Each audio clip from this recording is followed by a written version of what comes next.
Hi kids, it's Teacher Patty, and in celebration of our Pirates, Mermaids, and Adventures at the Sea summer camp, I have a book I want to read to you. It is called The Antlered Ship.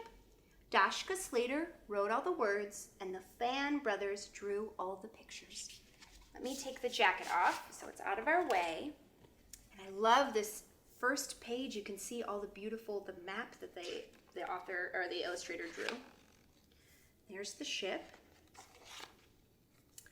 The day the Antlered Ship arrived, Marco wondered about the wide world. He had so many questions. Why do some songs make you happy and others make you sad? Why don't trees ever talk? How deep does the sun go when it sinks into the sea? But when he posed these questions to the other foxes, they grew silent. What does that have to do with chicken stew? They would ask. So Marco went down to the harbor to see the ship. 3 deer greeted him at the gangplank. Marco wasn't surprised to learn that they were lost. We hope to hire a seaworthy crew, explained Sylvia the captain. I'm afraid we aren't very good sailors. I will join you, Marco said. He thought to himself, I will search the seas for foxes who know the answers to my questions. A pigeon named Victor volunteered along with his entire flock. We want to have adventures, they cooed. Welcome aboard, Captain Sylvia said. We're going to a wonderful island with tall, sweet grass and short, sweet trees. When we get there, we'll eat a delectable dinner. But the voyage was more difficult than anyone expected. It rained, waves crashed over the sides of the deck. Why is water so wet? Marco wondered. You could see what a terrible sea storm. There's Marco all the way up there. The pigeons weren't used to the hard work of raising and lowering the sails. After the first day, they went below decks to play checkers and stayed there. The deer worried about sharp rocks and fierce pirates and feeling seasick. They huddled in the bow and waited for something bad to happen. Oh, the deer are feeling anxious. After days of drifting and dining on crackers, the animals were damp and cranky. We should have stayed in the woods, Sylvia said. Deer aren't supposed to go to sea.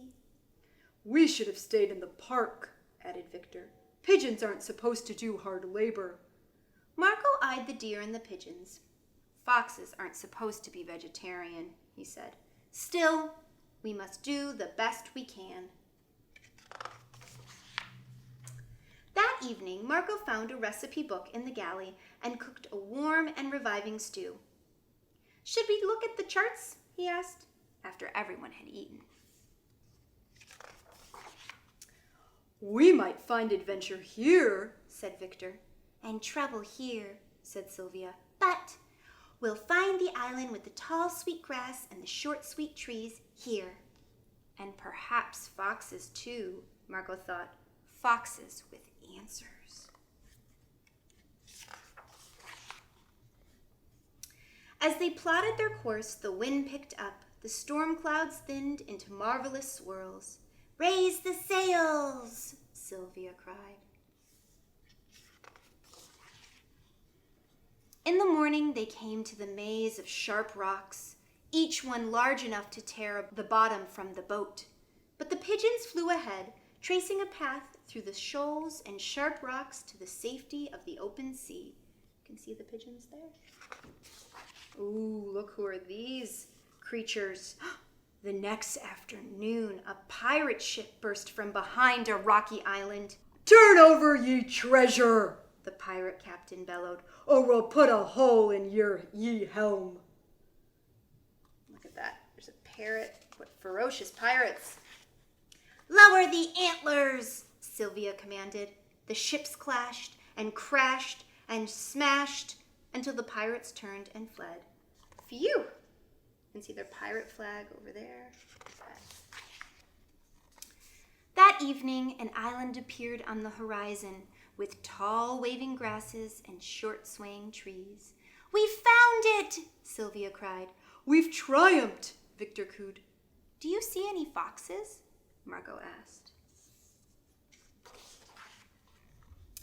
The deer grazed the grass and nibbled the trees. The pigeons told stories of their adventures to a flock of admiring seagulls. Marco scoured the island for foxes. But he didn't find any. Oh, poor Marco's disappointed, I think. I have failed, Marco told Victor and Sylvia. No foxes, no one to answer my questions. What questions? Victor asked. Marco took a deep breath. Do islands like being alone? Do waves look more like horses or swans? What's the best way to find a friend you can talk to?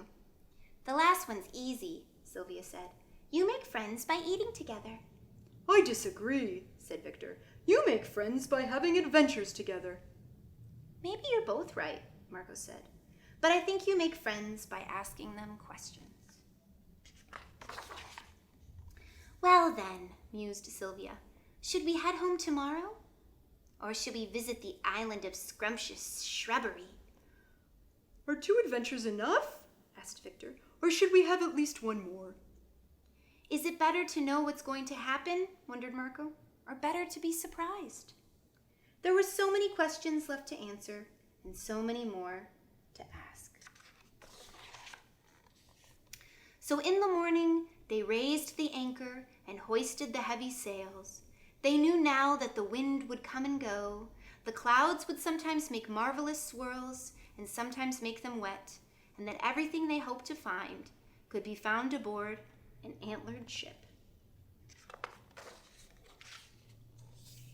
On the way to wherever they were going. There's the map again, and the end. Okay, thank you, my friends. I hope you liked that adventure as much as I did. I will see you during our Zoom calls.